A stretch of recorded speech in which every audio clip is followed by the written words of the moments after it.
bring them hope, Commander Burnham. Bienvenue au podcast Premier Visionnement. We have just found the source of the burn. Aujourd'hui, on parle d'un épisode de Star Trek Discovery. I see something, but it's hundreds of thousands of kilometers away.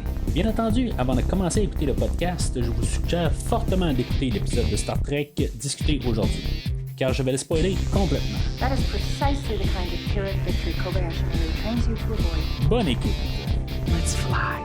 Alors, bienvenue sur USS Discovery. Aujourd'hui, on parle du 4e épisode de la 5e saison de Star Trek Discovery, Face the Strange.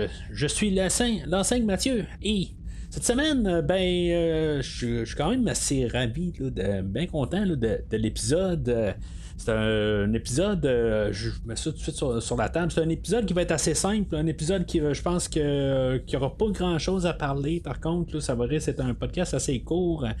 Mais ça va être un épisode là, qui va qui va ressembler peut-être plus à du Star Trek traditionnel, l'histoire pas mal fermée.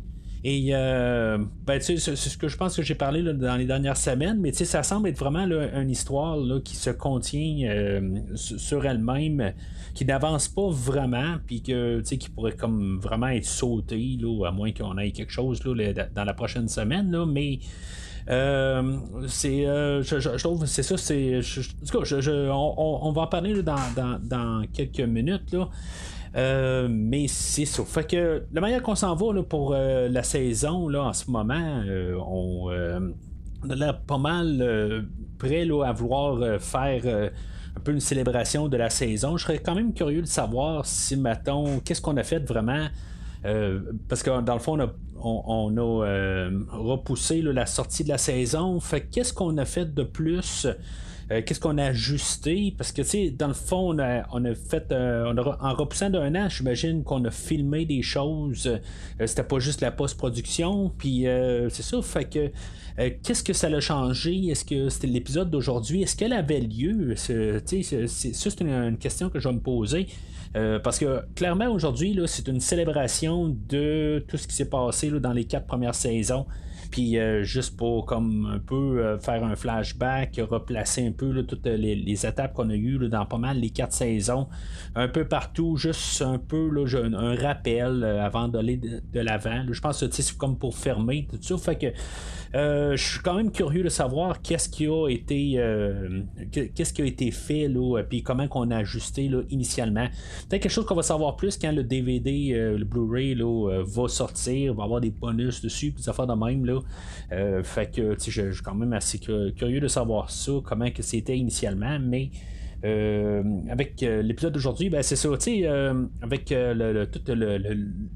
le transport temporel qu'on va faire aujourd'hui, c'est ça, c'est comme ça qu'on va se servir de ça là, pour voir plusieurs étapes là, du vaisseau Discovery. L'épisode, elle commence, c'est ça, dans le fond, on est 15 heures avant le début de l'épisode où on va voir que Lack et Moll vont avoir comme le drone, le nano-drone là, qui a été laissé là, sur Adira là, la semaine passée, comment ils se l'ont procuré, dans le fond, la personne qui va lui vendre, ils vont le tuer, puis après ça, évidemment, on sait que ce qu'ils ont acheté, dans le fond, ils vont le mettre sur Adira. Fait que on nous le dit même pas exactement ce qui s'est passé. Peut-être dans le flashback, là, j'ai pas pris note là, du remontage là, de ce qui s'est passé jusqu'à là. Mais c'est ça, fait que on voit là, comme le nano-drone se promener un peu partout sur le vaisseau. Puis, en même temps, je pense que c'est pour ça qu'ils ont monté ça, le fait là, que Burnham et de Raynor, eux autres, ils vont utiliser là, leur téléporteur personnel, puis pouvoir se téléporter. Je comprends toujours pas comment que ça peut fonctionner. Quelque part, ils disent, il fait juste penser où est-ce qu'ils veulent aller, ou comment que ça marche. Quelque part, ils disent, on s'en va dans de la salle de conférence, puis c'est ça, je veux dire, il faut juste taper, puis ils s'en vont là automatiquement. C'est un petit peu trop facile. En tout cas, fait que justement, c'est comme aujourd'hui, on va se servir de ça un peu pour faire une pour faire l'histoire dans le fond, là, parce que dans le fond il va y avoir une anomalie en même temps, puis que finalement ils vont comme voyager dans le temps à cause de c'est l'anomalie causée là, par le drone. En tout cas, c'est ce qu'on va apprendre, c'est un drone temporel qu'ils vont appeler là, un Cranum Time Bug. Fait que, tu sais, dans le fond, là, dans la totalité, on va revenir dans le temps, on va avant que le Voyager, pas le Voyager, le Discovery part vers le 32e siècle. On va juste avoir un flashback, un petit remontage. Tu sais, c'est quand même un peu la mise en scène. J'ai pas fait de comparatif avec la finale là, de la saison 2, voire avec l'attaque du contrôle. On va avoir aussi un aperçu là, de la construction du Discovery. Mais tu sais, pas beaucoup d'effets visuels. Faut se rendre compte que c'est un épisode que je pense qu'ils ont sauvé beaucoup d'argent. Dans le fond, c'est plus. Tout a été fait physiquement. Le côté CGI, c'est un épisode, je pense qu'on a voulu sauver de l'argent. Contrairement là, au pilote, à la première là, de la saison, je pense que c'est quelque part on voulait juste sauver des sous parce que probablement qu'on va avoir beaucoup de CGI qui vont s'en venir là, dans les prochaines semaines. Je m'attends peut-être à un autre épisode justement qu'on va peut-être couper les coûts un peu, mais cet épisode-là a coûté quoi? Beaucoup d'écrans verts pour mettre San Francisco à l'arrière-plan, puis on utilise juste des endroits qu'on a déjà fabriqués. Fait que, c'est pas quelque chose qui a coûté cher en fait de production à construire aujourd'hui. C'est sûr qu'on va travailler beaucoup le personnage là, de Rainer, le connaître un peu suite à la semaine passée avec les entrevues qu'il a fait là, avec tout l'équipage, puis dans le fond on peut comprendre que il a commencé à comprendre, il a pris des notes, il sait un peu c'est qui l'équipage, puis il va justement servir là, de qu'est-ce qui s'est passé la semaine passée pour à la toute fin là, quand ils vont retourner là, dans le temps, puis même si mettons sont dans il connaît le futur de la plupart là, de l'équipage, ils ont comme tout dit comme par hasard, tous des endroits qui étaient dans le temps, puis comment ils se sentaient, puis c'est juste assez ce qu'il y a besoin pour pouvoir gagner leur confiance un peu plus tard. Puis, tu sais, il y a même Burnham que elle, quand un peu plus tôt, ou quand sont plus tard, dans le fond, elle voit la chaise là, du capitaine, puis en tout cas, elle va dire quelque chose que finalement, il va se servir de ça pour parler là, au jeune Burnham. Est-ce que c'est vraiment la Burnham qu'on avait c'est peut-être pas le premier épisode, là, plutôt là, comme le troisième, là, quand elle arrivait sur le Discovery. C'est possible, me semble être un petit peu plus je veux pas dire sauvage, mais c'est peut-être un petit peu extrémiste un peu là. Je pense qu'on veut essayer de faire vraiment quelque chose là, qui contraste beaucoup avec Burnham d'aujourd'hui. Mais c'est ça, à quelque part, je me rends compte que le personnage a quand même vieilli beaucoup, puis que j'aime beaucoup mieux le Burnham d'aujourd'hui que le Burnham du temps. Mais c'est ça, en même temps c'est intéressant pareil, dans le fond d'avoir toutes des versions antérieures de tout l'équipage, puis aussi puis que même Burnham du temps va baisser sa garde. J'ai quasiment de la misère à croire à ça, contrairement au Burnham du temps, justement dans la saison 1, qu'il y avait tout le temps raison, puis là tout d'un coup c'est comme si le Burnham de la première saison elle pouvait pas se fier sur son instinct.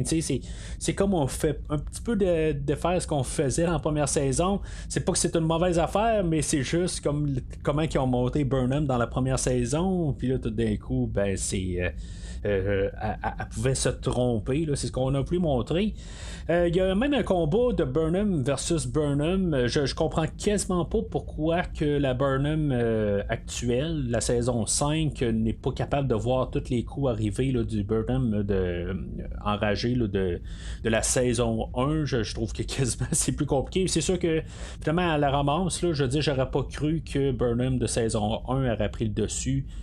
Juste par rapport à l'expérience, puis croyant que elle sait tout comment qu'elle aurait pensé, elle connaît un peu comment qu'elle était avant, puis des affaires de même, puis elle a sûrement appris un peu de, je ne vais pas dire de trucs de combat par la suite, même si elle a dû apprendre des trucs de combat depuis ce temps-là. Elle a eu toutes sortes d'entraînements, elle a vécu différemment, elle a vécu un an avec Book, un petit peu plus sur ses gardes, des affaires de même.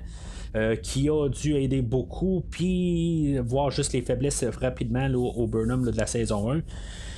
On a aussi des personnages qui reviennent. Malheureusement, on voit pas tout le monde. On va nommer Lorca, qui est capitaine là, à l'époque, dans le fond pour le troisième épisode de la première saison, mais que Lorca est parti, mais Ariam est là. Fait que on réussit à avoir un caméo là, du personnage de Ariam. Pas de Ash Tyler, par contre, on aurait pu trouver une manière là, de l'amener, mais c'est sûr que si mettons on se réfère à la troisième épisode de la première saison, ben il était pas encore là. Mais on aurait pu arriver juste à essayer de trouver un temps, mais en même temps, je pense qu'on voulait essayer de sauver un maximum.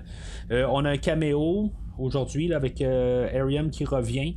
Mais c'est sûr, pas de Ash Tyler. Peut-être que de toute façon, le personnage d'Ash Tyler, on va la revoir là, dans le film là, avec Giorgio. Là. D'après moi, là, c'est pas mal une certitude là-dessus. On a aussi Osyra, je pense que c'est la 3e ou 4e saison. Je suis pas trop sûr, je pense que c'est dans la deuxième partie là, de la 3e saison, je me trompe pas. On a quelque chose que j'ai trouvé quand même assez étrange. On a un caméo, pas un caméo, mais un clin d'œil à James Bond, je crois bien, où ce que Jet Reno, elle va parler, là, qu'elle va se servir un Vesper Martini, qui est quelque chose là, qui vient directement là, du roman là, de Ian Fleming là, de 1953, qui a été réadapté là, pour le Casino Royale là, de 2006, mais ça vient du livre là, de 53. Là. Fait que tu sais, bien sûr que moi j'étais allumé là, quand j'ai entendu ça. Mais bon. Fait que il y a quelque chose par contre que je pensais où qu'on s'en allait, à moins que c'est ça qu'on fait référence. Il faudrait que je le réécoute. Il y a le short trek où ce que le Discovery est abandonné. Puis qui fait peut-être référence à ça, où il s'en va sur le vaisseau, puis qu'il y a il y a la musique qui joue, là, il se ramasse 30 années après la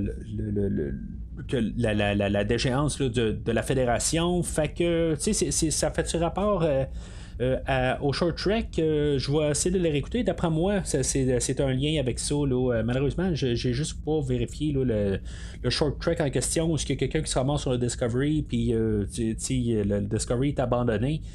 Fait que d'après moi, c'est ça. Mais dans le fond, l'idée, là, je pense que c'est la musique qu'on entend qui doit venir là, de cet épisode-là. Malheureusement, c'est ça, j'ai juste pas réécouté l'épisode. En parallèle, c'est ça, on a le personnage de Stamets qui peut les aider aussi pour le côté technique, pour savoir comment arrêter là, le drone, le nano-drone. Puis, dans le fond, on va retrouver, là, on va revenir, on va faire une boucle de temps, puis finalement, tout le temps se replacer. C'est un peu un épisode habituel de Star Trek où on voyage dans le temps, puis qu'on avance dans un côté, on répète des événements, mais là aujourd'hui on ne répète pas, mais on voyage dans le temps juste pour recommencer un peu le compte à rebours. Mais c'est le même principe d'idée. Mais il n'y a pas de fin en tant que tel. Là. Je veux dire, il n'y a pas de compte à rebours, c'est juste que il faut sortir de cette de cette loupe-là tout court. Mais il n'y a pas de danger. Puis, à quelque part, ça me dérange pas là, de tout le temps voir le côté là, de grandiose que le Discovery va s'auto-détruire à la toute fin, quelque chose de même. C'est, le seul danger qu'il y a, c'est la manœuvre qu'ils doivent faire, que ça peut être dangereux. Mais, quand même, qu'ils attendent encore un cycle ou quelque chose de même, c'est pas plus grave que ça. En tout cas, la manière que je l'ai compris, là.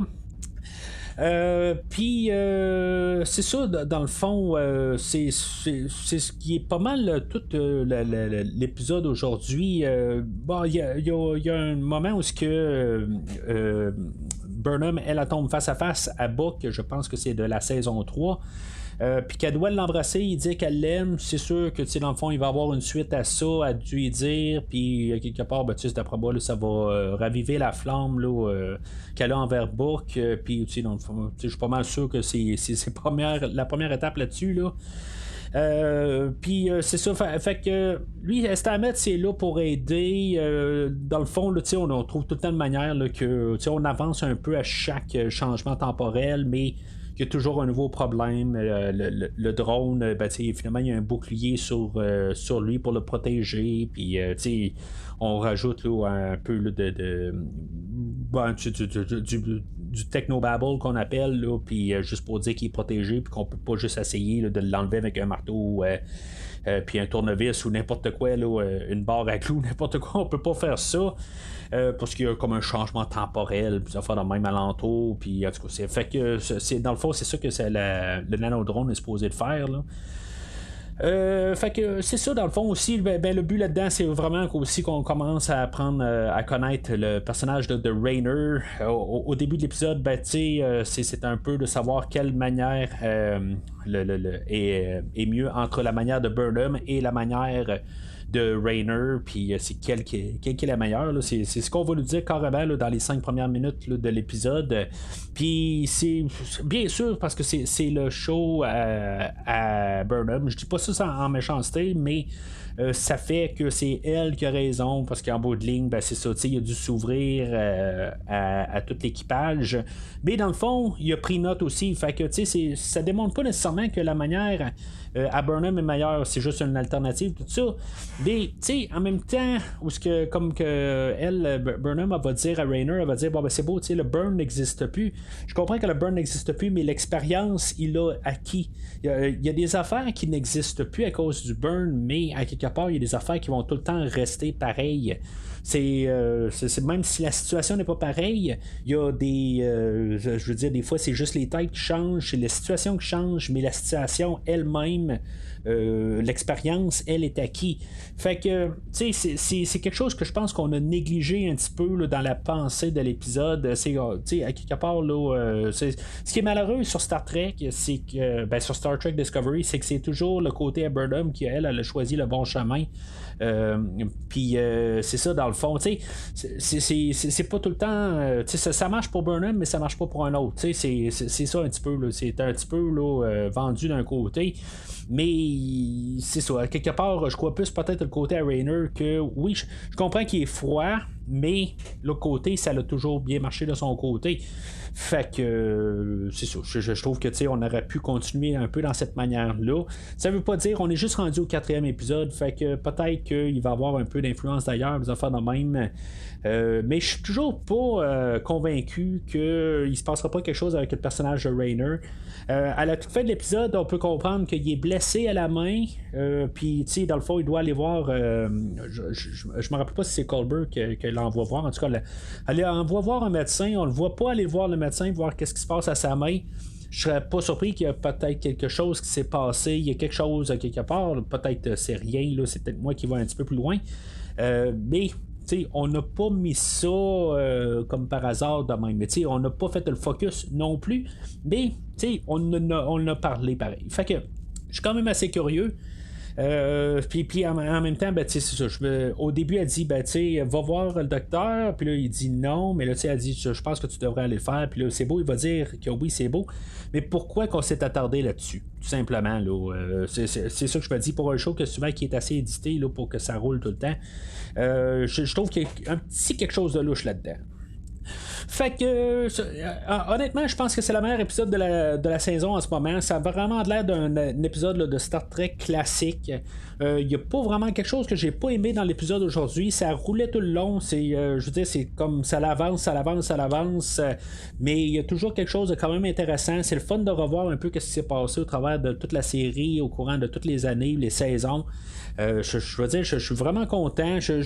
Puis je veux pas être pessimiste ou négatif. Je sais qu'on n'aura probablement pas ça toutes les prochaines semaines. Là on va tomber pas mal dans la mi-saison. L'épisode 5 la semaine prochaine. Je suis quand même assez curieux de savoir qu'est-ce qu'on va faire avec ça.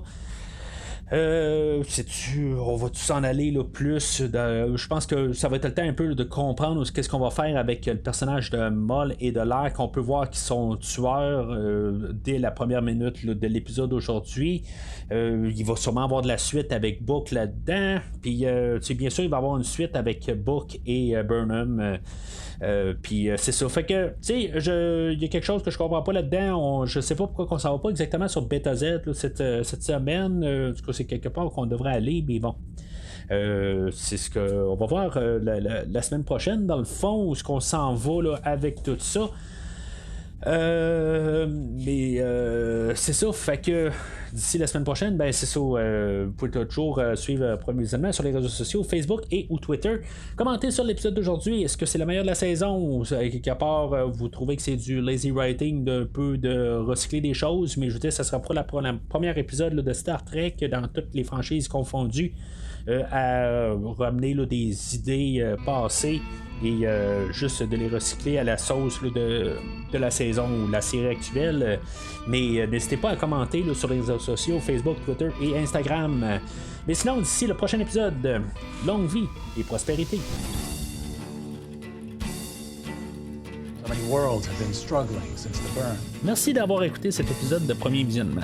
J'espère que vous vous êtes bien amusés. One cannot have all the lives one desires. Je vous donne rendez-vous la semaine prochaine pour la couverture d'un autre film. The transporter arrays are responding. Si vous voulez entre-temps regarder le catalogue complet du podcast et télécharger des épisodes passés, rendez-vous sur premiervisionnement.com. The impacts caused a power surge. Vous pouvez aussi suivre le podcast sur plusieurs plateformes, dont Apple Podcast, Spotify, Podbean, Google Podcast, Amazon Music et YouTube. N'hésitez pas à donner une critique de 5 étoiles sur la plateforme de votre choix. And I'm not getting dilithium signatures from any of them. They're out of juice. Vous pouvez également suivre Premier Visionnement sur Facebook et Twitter pour rester informé de nouveaux épisodes. My ship was hit by something. Premier Visionnement a besoin de votre aide pour grandir.